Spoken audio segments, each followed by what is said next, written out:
Welcome to tonight's broadcasting of the Mars Theater on the Air.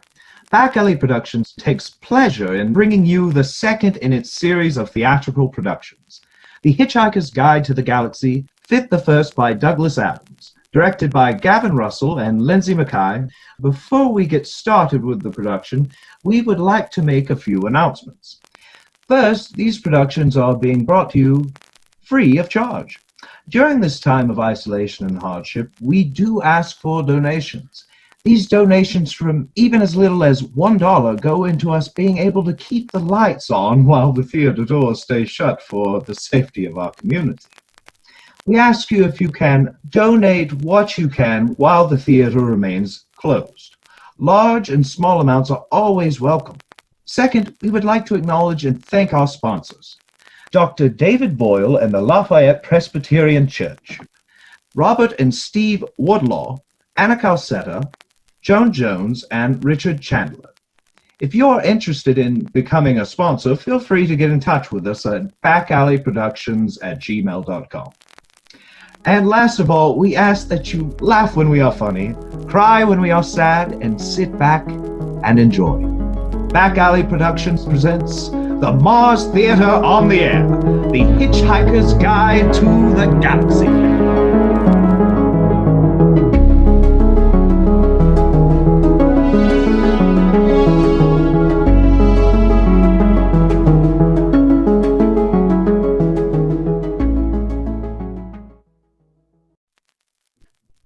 This is the story of the Hitchhiker's Guide to the Galaxy.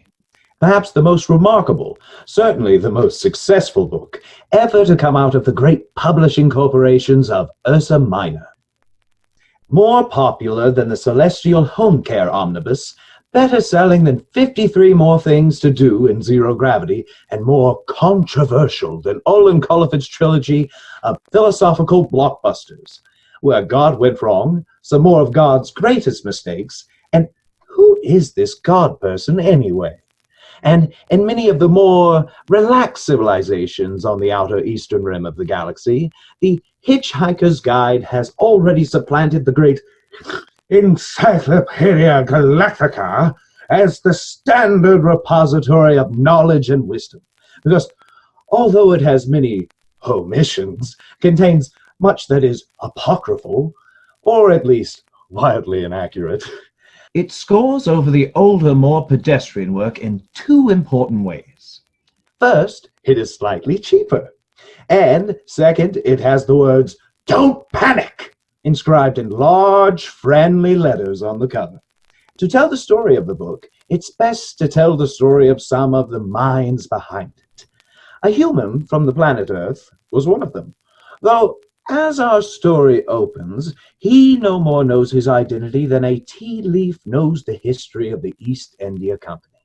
His name is Arthur Dent. He is a 6-foot-tall ape descendant, and someone is trying to drive a bypass through his home.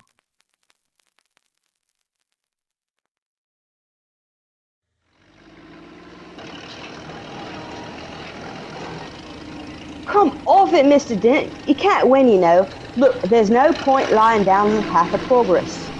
I've gone off the idea of progress. It's overrated. But you must realize you can't lie in front of the bulldozers indefinitely. I'm game. We'll see who rusts first. I'm afraid you're just going to have to accept it. This bypass has got to be built, and it's going to be built. Nothing you can say or do. Why has it got to be built? What do you mean, why has it got to be built? It's a bypass. You've got to build bypasses. Didn't anyone consider the alternatives? There aren't any alternatives, but you are quite entitled to make any suggestions or protest at the appropriate time. Appropriate time? Yes. The first I knew about it was when a workman arrived at the door yesterday. I asked him if he'd come home to clean the windows, and he said he'd come to demolish the house. He didn't tell me straight away, of course. Oh, no. First, he wiped a couple of windows and charged me a $5. Then he told me... But Mr. Dent, the plans have been available in the planning office for the last 9 months. Yes, I went round to find them yesterday afternoon, You hadn't exactly gone out of your way to pull much attention to them, had you? I mean, like actually telling anybody or anything? The plans were on display. Ah, and how many members of the public are in the habit of casually dropping round the local planning office of an evening? Not exactly a noted social venue, is it? And even if you had popped in on the off chance that some raving bureaucrat wanted to knock your house down, the plans weren't immediately obvious. That depends on where you were looking. Eventually had to go down to the cellar. That's the display department. With a torch? The lights had probably gone. So had the stairs. Well, you found the notice, didn't you? Yes, it was on display in the bottom of a locked filing cabinet, stuck in a disused laboratory with a sign on the door saying, "Beware of leopard." Ever thought of going into advertising? It's not as if it was a particularly nice house anyway. I happen to rather like it. Mr. Dent! Yes, hello. Have you any idea how much damage that bulldozer would suffer if I just let it roll straight over you? How much? None at all.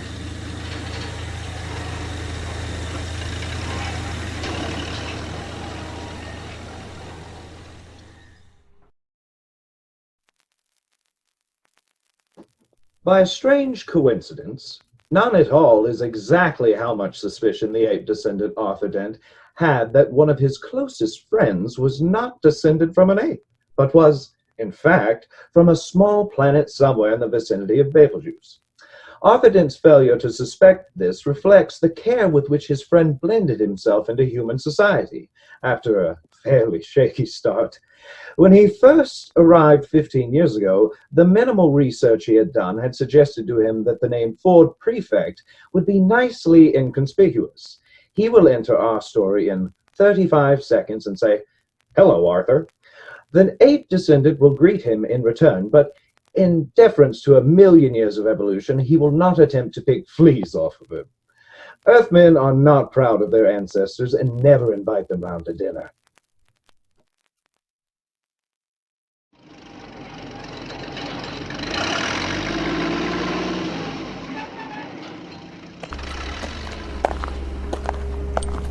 Hello, Arthur.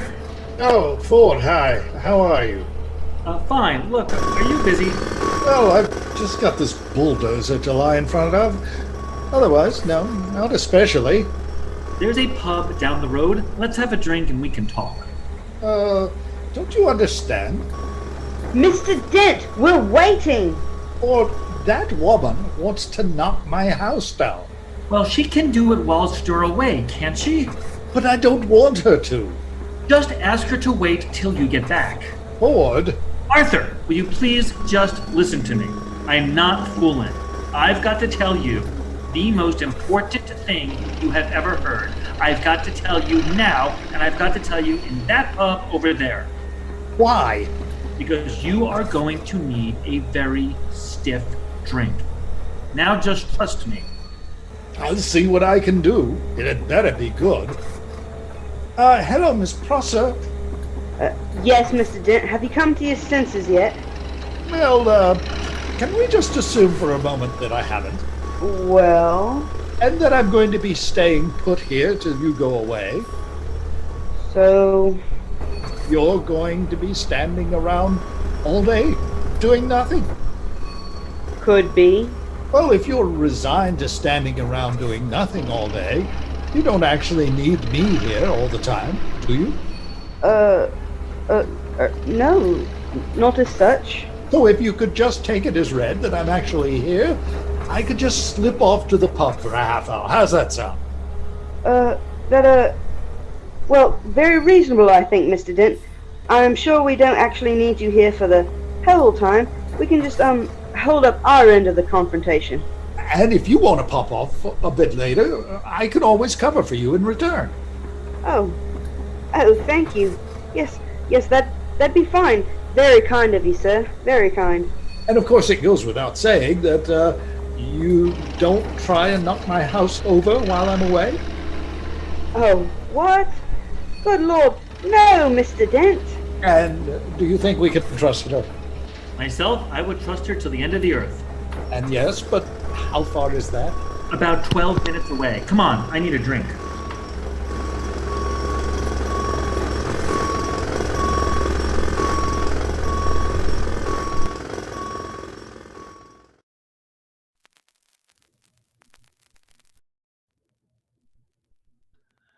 By drink, Ford Prefect meant alcohol. The Encyclopedia Galactica describes alcohol as a colorless, volatile liquid formed by the fermentation of sugars, and also notes its intoxicating effect on certain carbon-based life forms. The Hitchhiker's Guide to the Galaxy also mentions alcohol. It says the best drink in existence is the Pan-Galactic Gargle Blaster, the effect of which is like having your brain smashed out by a slice of lemon wrapped around a large gold brick. The guide also tells you on which planets the best Pan-Galactic Gargle Blasters are mixed, how much you can expect to pay for one, and what voluntary organizations exist to help you rehabilitate.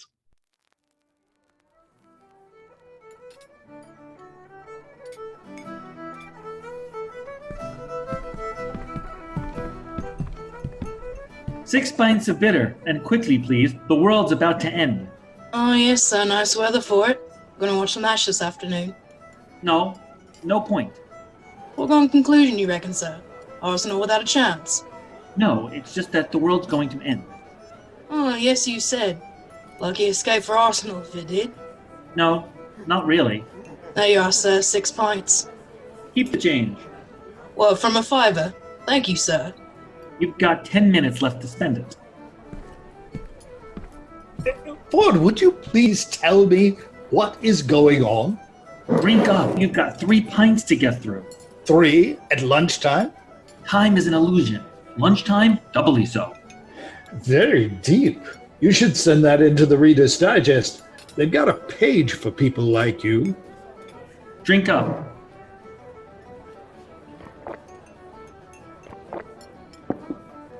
Why 3 pints? Muscle relaxants. You'll need it.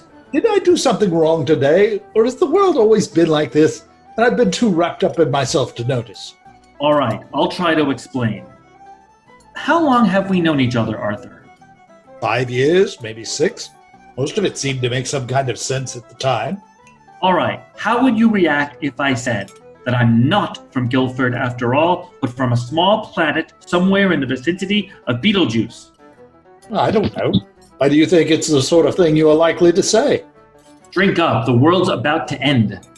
Oh, this must be Thursday. I could never get the hang of Thursday.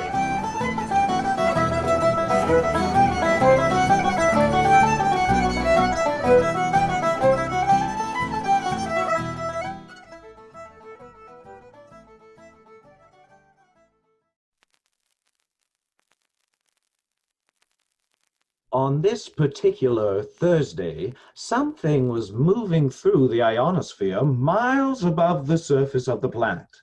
But few people on the surface of the planet were aware of it. One of the 6,000 million people who hadn't glanced into the ionosphere recently was called Lady Cynthia Fitzmilton. She was, at the moment, standing in front of Arthur Dent's house in Coddington.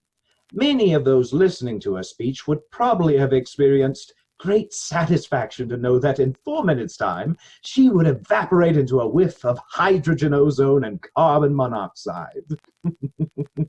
However, when the moment came, they would hardly notice because they would be too busy evaporating themselves.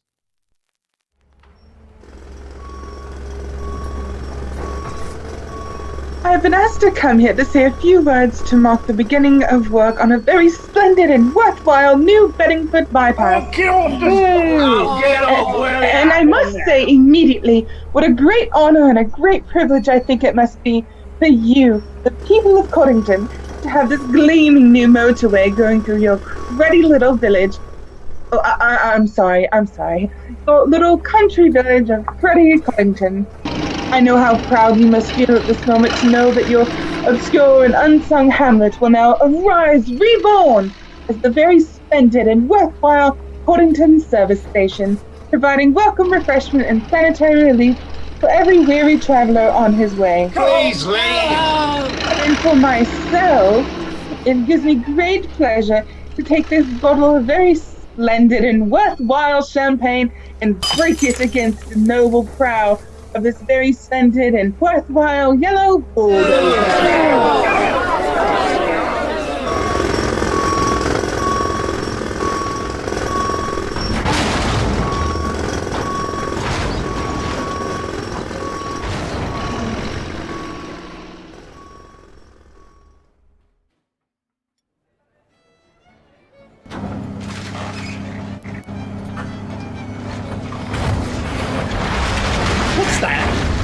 Don't worry, they haven't started yet. Oh, good.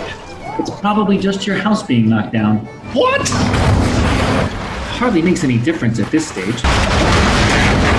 My God, it is. What are they doing? We had an agreement. Let them have their fun.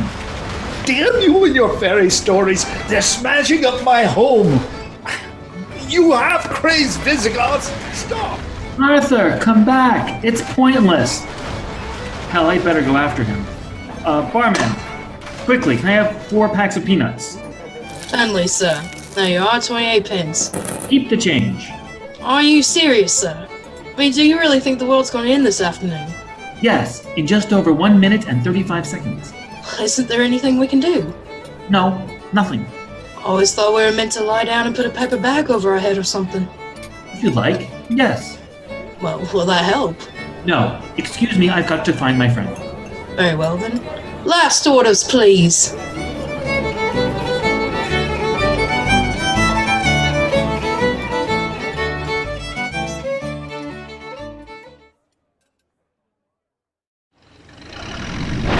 You pinstripe barbarians! I'll sue the council for every penny it's got. I'll have you hung and drawn and quartered and whipped.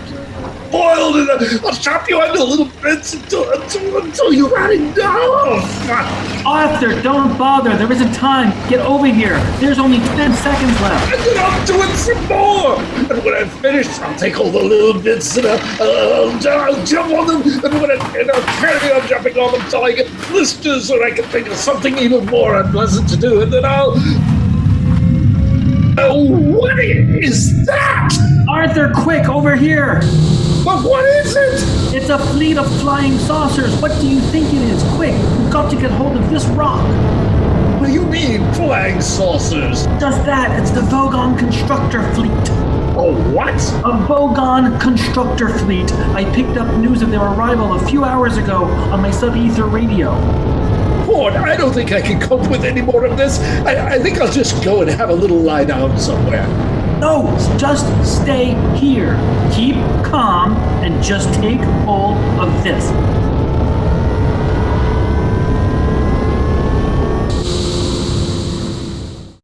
People have your attention, please. This is prospective Vogon shares of the Galactic Hyperspace Flight Council. As you no doubt will be aware, the plans for the development of the outlying regions of the western spiral arm of the galaxy require the building of a hyperspace express route through your star system, and regrettably, your planet is one of those scheduled for demolition. The process will take slightly less than 2 of your Earth minutes. Thank you very much. There's no point in acting all surprised about it. All the planning charts and demolition orders have been on display at your local planning department in Alpha Centauri for 50 of your Earth years. So you've had plenty of time to lodge any formal complaints, and it's far too late to start making a fuss about it now.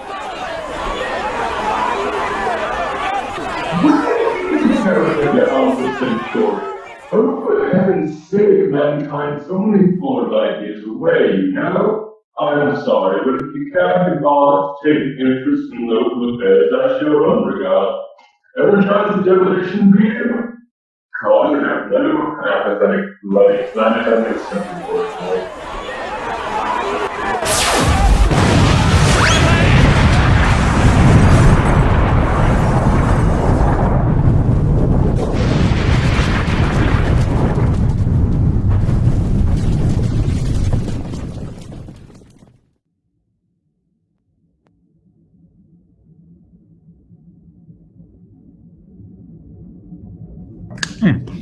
I brought some peanuts. What? Arthur, if you've never been through a matter transference beam before, you probably lost some salt and protein. The beer you've had should have cushioned your system a bit. How are you feeling? Like a military academy. Bits of me keep passing out. If I asked you where the hell we were, would I regret it? We're safe. Oh, good. We're in a small galley cabin in one of the spaceships of that Vogon constructor fleet. Ah, this is obviously some strange usage of the word safe that I wasn't previously aware of. I'll have a look for the light. How did we get here? We hitched a lift. Excuse me? Are you trying to tell me that we just stuck out our thumbs and some bug-eyed monster stuck his head out and said, "Hey, fellas, hop right on in. I can take you as far as the Basingstoke roundabout"? Well, the thumb's an electronic sub-ether device. The roundabout's Barnard Star, 6 light years away. But otherwise, yeah, that's more or less right. And the bug-eyed monster? Is green, yes. Fine. When can I go home? You can't. Ah, I found the light. Good grief. Is this really the interior of a flying saucer? It certainly is. What did you think? Well, it's a bit squalid, isn't it? What did you expect? Well, I don't know. Gleaming control panels, flashing lights, computer screens, not old mattresses. Ah, these are the Dentrasi sleeping quarters. I thought you said they were called Vogons or something. No. The Vogons run the ship. The Dentrasi are the cooks. They let us on board. I'm confused. Here, have a look at this. What is it? The Hitchhiker's Guide to the Galaxy. It's sort of an electronic book. It'll tell you everything you want to know. That's its job. Well, I like the cover. Don't panic. It's the first helpful or intelligent thing anybody's said to me all day. That's why it sells so well. Here, press this button and the screen will give you the index. You've got several million entries, so fast wind through the index to V. There you are, Vogon Constructor Fleets. You enter that code on the tabulator and just read what it says. Vogon Constructor Fleets. Here's what to do if you want to get a lift from a Vogon. Forget it. They're one of the most unpleasant races in the galaxy. Not actually evil, but bad-tempered, bureaucratic, officious, and callous.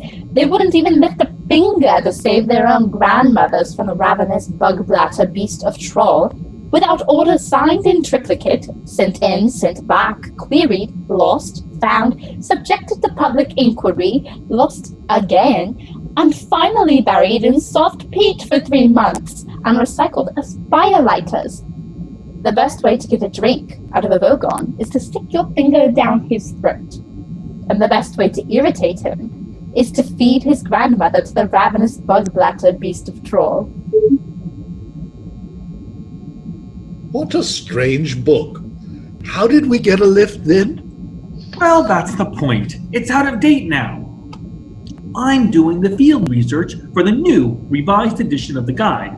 So for instance, I will have to include a revision pointing out that since the Vogons have made so much money being professionally unpleasant, they can now afford to employ Dentrasi cooks, which gives us a little loophole for getting on board. Who are the Dentrasi? The best cooks and the best drink mixers, and they don't give a wet slap about anything else. And they will always help hitchhikers on board, partly because they like the company, mostly because it annoys the Vogons, which is exactly the sort of thing you need to know if you're an impoverished hitchhiker trying to see the marvels of the galaxy for less than $30 Altarian a day. And that's my job. Fun, isn't it?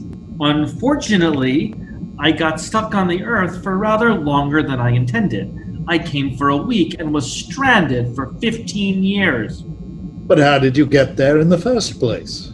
Oh, easy. I got a lift with a teaser. You don't know what a teaser is. I'll tell you. Teasers are usually rich kids with nothing to do. They cruise around looking for planets which have not made interstellar contact, and they buzz them. Buzz them? Yeah. They find some isolated spot with very few people around, and then they strut up and down in front of them wearing silly antenna on their head and making beep, beep, beep noises. It's rather childish, really. Ford, I don't know if this sounds like a silly question, but what am I doing here? Well, you know that. I rescued you from the Earth. And what has happened to the Earth? It's been disintegrated. Has it? Yes, it's just boiled away into space.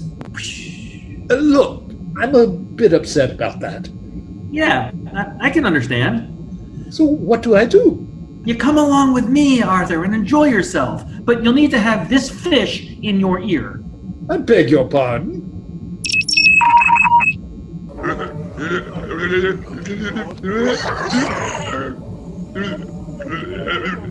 What the devil is that? Listen, it might be important. Oh, what?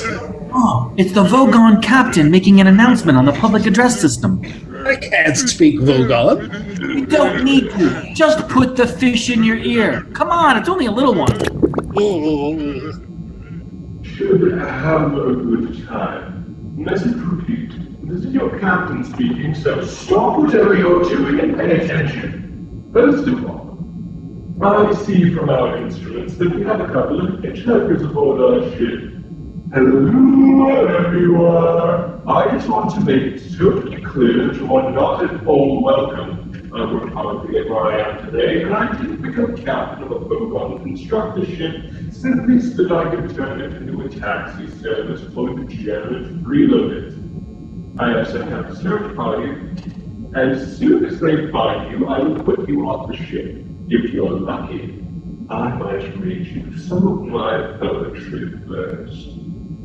Secondly, we are about to jump into hyperspace to a journey to Grenard Star. On arrival, we will stay in dock for a 72-hour record, and no one's to leave the ship during that time. I repeat, all planetary leave is cancelled. I've just had an unhappy love affair, so I don't see why anyone else should have a good time. Message ends. Charming, these Vogons. I wish I had a daughter so I could forbid her to marry one. You wouldn't need to. They've got as much sex appeal as a road accident. And you'd better be prepared to jump into hyperspace. It's unpleasantly like being drunk. Well, what's so unpleasant about being drunk? You ask a glass of water that question. Ford? Yes? What's this fish doing in my ear? It's translating for you. Look under Babelfish in the book. What's happening? We're going into hyperspace. Oh, I'll never be cruel to a gin and tonic again.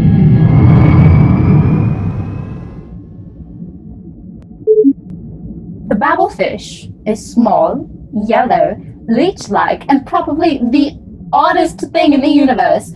It feeds on brainwave energy, absorbing all unconscious frequencies and then excreting telepathically. A matrix formed from the conscious frequencies and nerve signals picked up from the speech centers of the brain. The practical upshot of which is that if you stick one in your ear, you can instantly understand anything said to you in any form of language. The speech you hear decodes the brainwave matrix.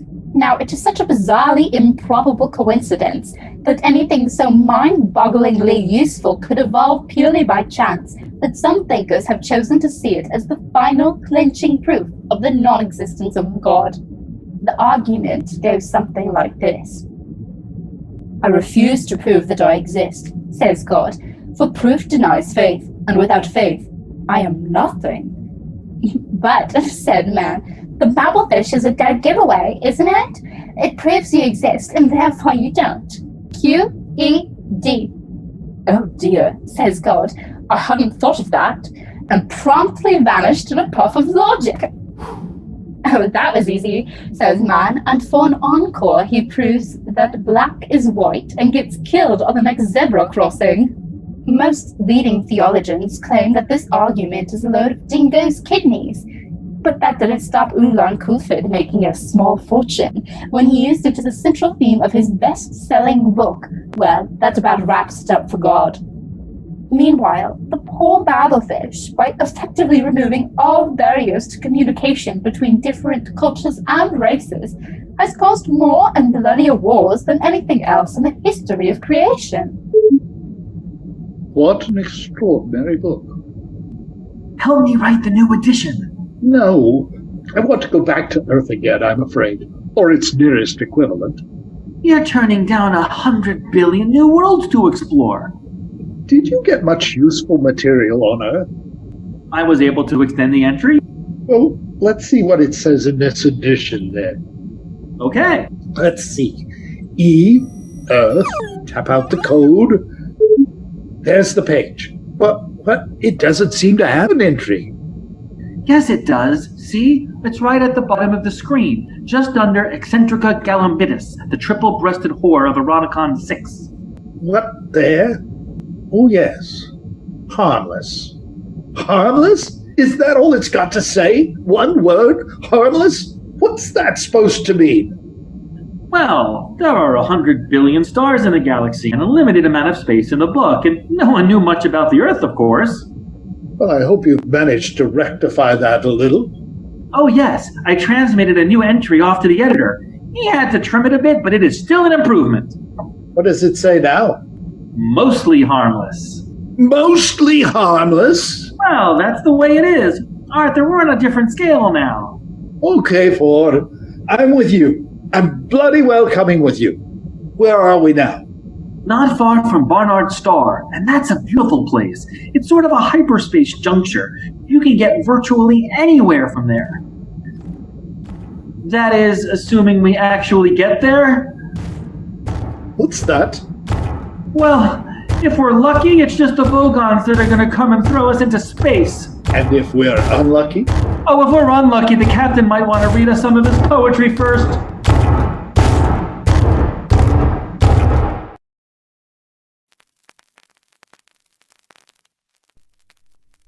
Vogon poetry is, of course, the third worst in the universe. The second worst is that of the Asgoths of Krea. During a recitation by their poet master, Grunthos the Flatulent, of his poem Ode to a Small Lump of Green Putty I Found in My Armpit One Midsummer Morning, 4 of his audience died of internal hemorrhaging, and the president of the Mid-Galactic Arts Noveling Council survived by gnawing one of his own legs off. Grunthos was reported to have been disappointed by the poem's reception and was about to embark on a reading of his 12-book epic entitled My Favorite Bath Time Gurgles, when his own major intestine, in a desperate attempt to save humanity, leapt straight through his neck and throttled his brain. The very worst poetry of all perished along with its creator, Paula Nancy Millstone Jennings of Greenbridge, in the destruction of the planet Earth. Vogon poetry is mild by comparison, and when the Vogon captain began to read, it provoked this reaction from Ford Prefect. Ah! And this from Arthur Dent. Oh, friend Grunt, my dear. Thy machinations are to me as Pearl Gell Blotchetson learned thee. I implore thee, my footing turn Rome, and officiously tranquil me with sprinkly bingle vernal, for I will rend thee in gobble warts with my verbal crunch. If I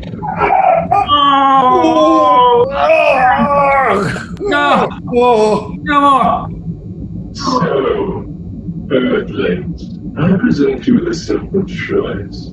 I was going to throw you straight out into the empty blackness of space-time horribly and slowly. But there is one way, one simple way in which you may save yourselves.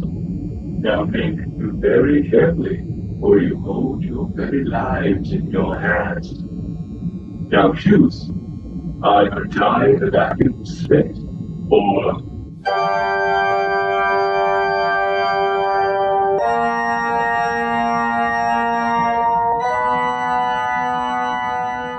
Tell me how good you thought my home was.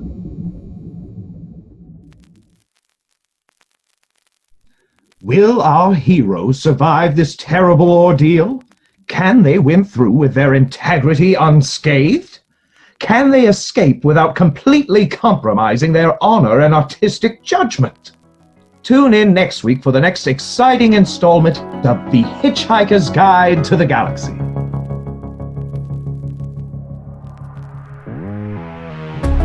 In that episode of The Hitchhiker's Guide to the Galaxy, J. Dillon Hartley starred as the narrator. George Taylor was Arthur Dent, and Corey Reen for Prefect. Sally St. Hill was Prosser, and the Vogon captain was Trevor May. With Kelsey Jordan as Lady Cynthia Fitzmilton, Madison Martin as the Hitchhiker's Guide, and Kayla Nash as the barman. The program was written by Douglas Adams and directed by Gavin Russell, Lindsay Mackay, and a small furry creature from the Crab Nebula.